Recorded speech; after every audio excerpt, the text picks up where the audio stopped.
do anything that we want to do, and the arrogance to pull it off at the same time. You know, the idea that, yeah, sure, we can take on Citigroup, which was at the time the most profitable corporation in the world, or yeah, sure, we can convince Home Depot to do what we want to do, or absolutely, we can convince Massey to stop blowing off the tops of mountains, and then to set a work plan and fully expect to achieve that goal.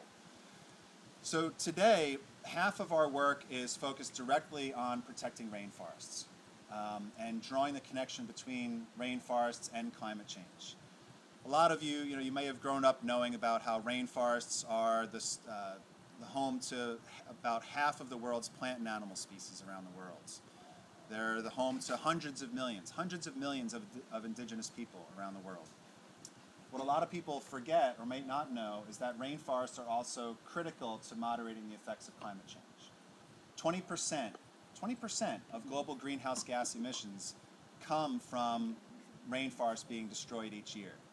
The United States and China are the two largest greenhouse gas emitters on the planet. Number 3 is Indonesia. Number 4 is Brazil. And that's primarily because rainforests are being destroyed. So our tropical rainforest program is going after the palm industry, which is the largest cause of deforestation in Southeast Asia, and the paper industry, which is a close second. And these two industries are literally clearing millions of acres of rainforests, and the products are ending up in luxury handbags, which is a target of which we'll be focusing on starting in September.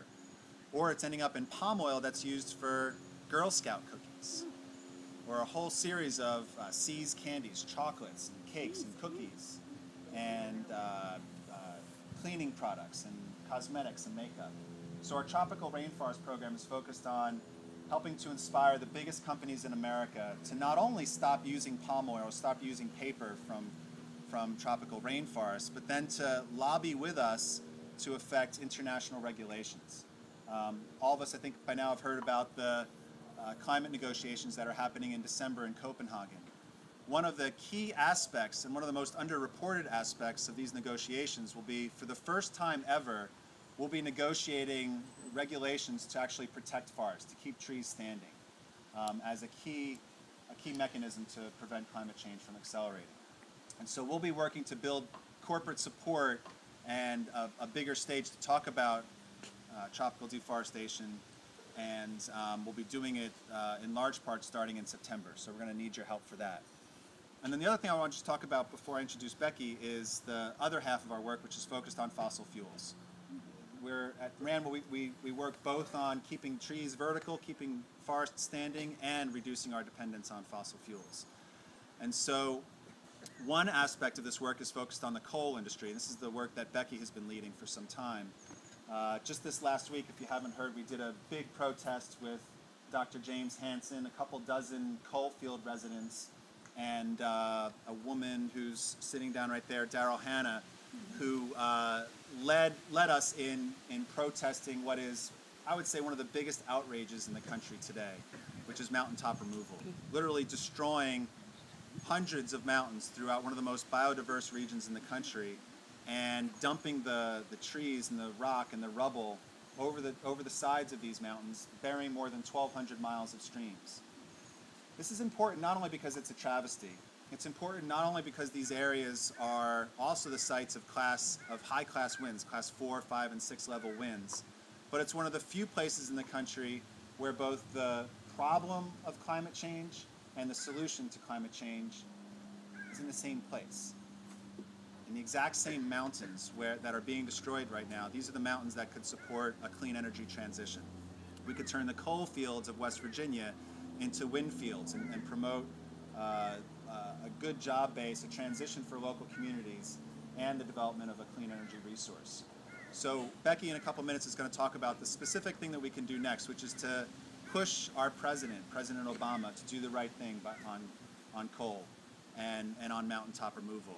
If we as a movement, if we can't stop mountaintop removal under President Obama, if we can't end the destruction of the biggest mountains in the eastern part of the country, if we can't support a clean energy investment in one of the most impoverished regions of the country, with this Congress and under President Obama, and we have a long way to go as a movement.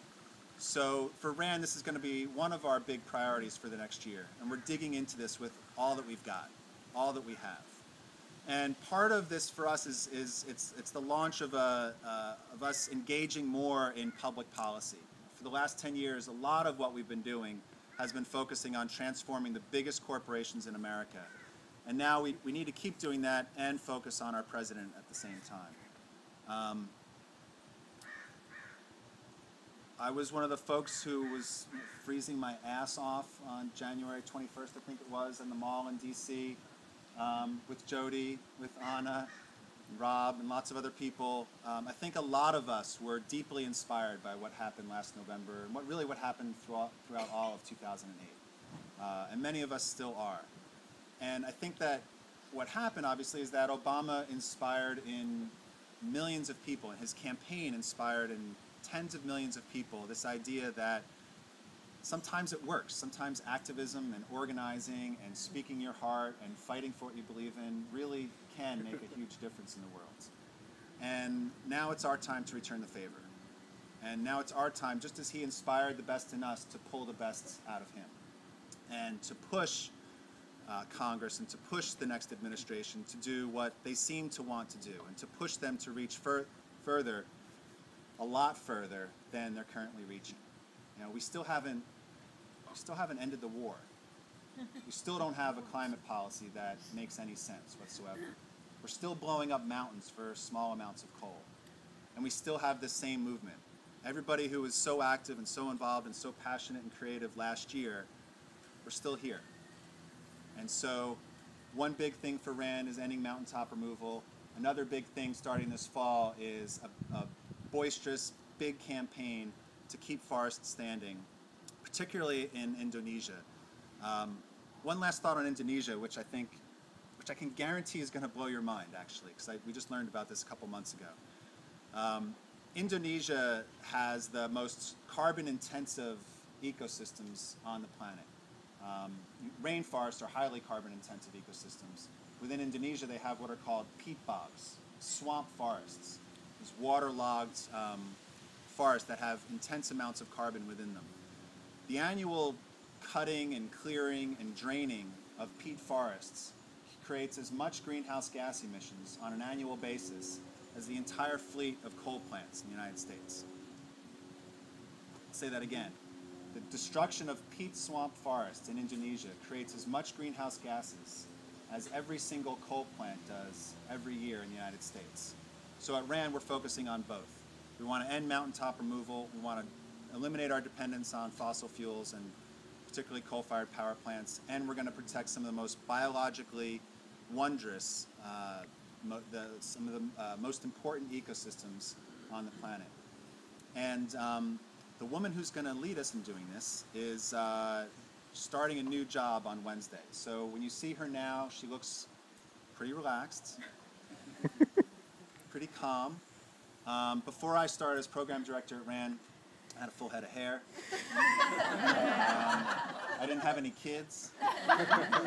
So I'm not saying that these changes will happen to Becky, but what I will say is that Rebecca Tarbotten is, along with Brandon Barber, these are the two people who I recruited most heavily at RAND since I've been here. I rescued Brand from his voluntary isolation in Australia to come be our development director. You'll hear from him in a second. And I rescued Becky from what I can't remember she was doing before she came to RAND. But anyway, she's about to become RAND's program director. For the last couple of years, she's been leading our work against banks. She's been focusing on coal and on the tar sands in northern Canada. And starting Wednesday, she's going to be our program director. So next year, she will be the one who can take credit for all our victories on mountaintop. I'm going to take most of the credit. Becky will take any of the remaining credit on stopping mountaintop removal, on protecting forest in Indonesia, on defeating the tar sands in northern Canada, and in that new mysterious campaign, which will launch maybe in the question and answer period.